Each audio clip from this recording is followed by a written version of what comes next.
Na época, a gente que não tinha essa tecnologia de ponta, até hoje, não tinha nem a gravação digital ainda não existia, era analógica, então o máximo que se podia conseguir é um par de gravadores e a partir disso era a questão de criar, inventar, né? Soluções. E na música do Último Carro eu também tinha muito estímulo, porque, claro, é uma obra muito intensa, né? Absolutamente intensa, do início até o fim. Então, ela não te dá folga, você tem que estar dentro dela o tempo todo, né? E como é uma obra de um elenco numeroso, eram 45 atores, 42 ou 45, variava por aí. Então eu tive a oportunidade de formar vários grupos corais, que chamam de coral. No teatro, você pode usar o coral cantado, você pode usar o coral falado ou gritado também, né? Todos os recursos da voz são válidos no teatro. E como eu tinha muitas vozes, então eu com isso pude fazer diversos efeitos vocais, diversos momentos da obra com vários coros, ou simultaneamente ou em pontos diferentes, porque a montagem era absolutamente revolucionária, porque não era o teatro palco italiano, nem sequer era, como se chama, o arena. O cenário formava um quadrado e cada lado desse quadrado era a parte interna de um carro de trem, né? Com os bancos, com as argolas, né? Segura o passageiro, com as portas que se abriam para fora. E dentro, no centro, estava o público, como se ele estivesse sentado no outro banco, né? Observando tudo o que acontecia em volta. Então, talvez acontecia atrás, né? Às vezes na frente, às vezes do lado. O público tinha que ele participar dessa forma, né? Isso requeria movimentações de massas de atores, de tumultos, de momentos sabe,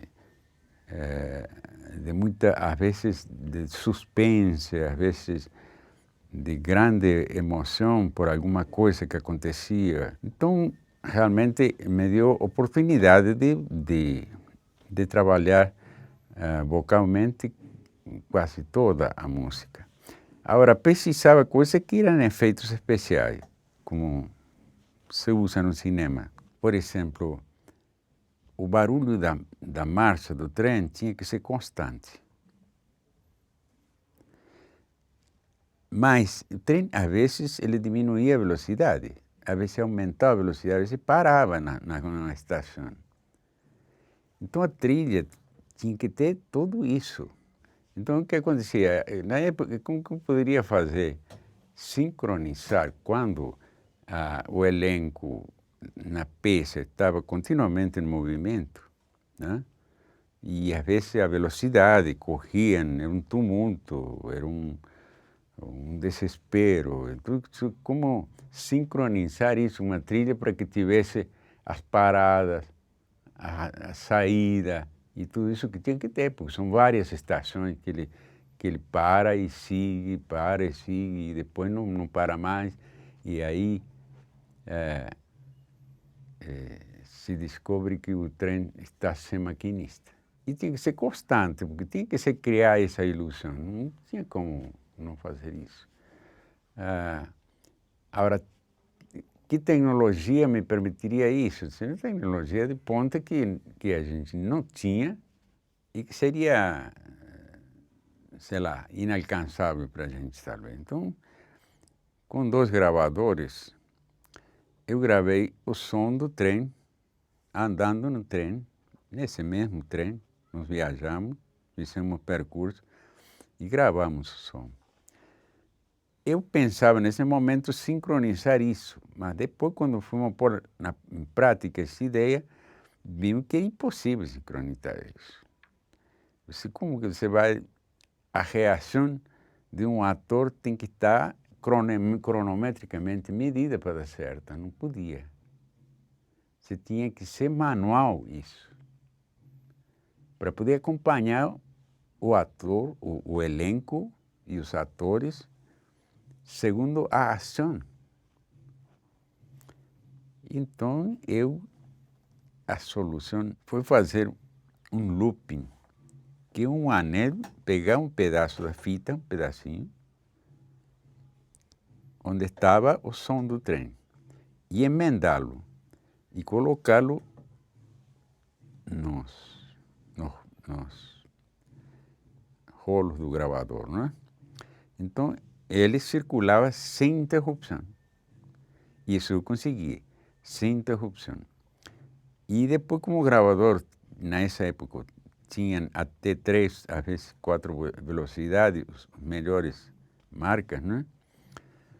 Então, com essas velocidades, eu fazia a diminuição, a parada, a saída lento, ia aumentando com as velocidades do gravador. Então, foi uma solução assim que ninguém imaginava que poderia ser essa solução, um pedacinho de fita de 30 centímetros, que resolveria um problema monumental como esse, né?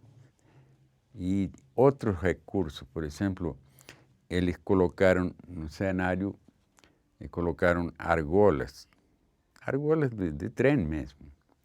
E essas argolas enferrujadas, velhas, né?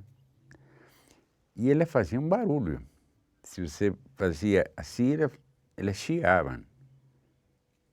Saía um som, agudos, som. Esse som, quando diminuía a marcha do trem, esse som aparecia mais. Se você diminuía ao mínimo, ele ficava... Se havia silêncio na peça, esse som tomava conta de tudo isso. E eu aproveitei isso para esse momento assim, por exemplo, quando a criança, a menina cai do trem, então ele propôs um minuto de silêncio total, né? E ali só se ouvia o gemido das argolas do trem. Não poderia ter conseguido, nem com uma orquestra sinfônica ou qualquer tipo de elemento, uma coisa mais dramática do que isso. Então, essas coisas foram, talvez, as coisas muito comentadas, porque realmente foram absolutamente originais, assim, não se tinha visto, ouvido coisas assim. Esse uso de elementos, por acaso, que estão dentro do cenário, né? Enfim, foi realmente uma experiência inesquecível, para os que trabalhamos dentro da peça.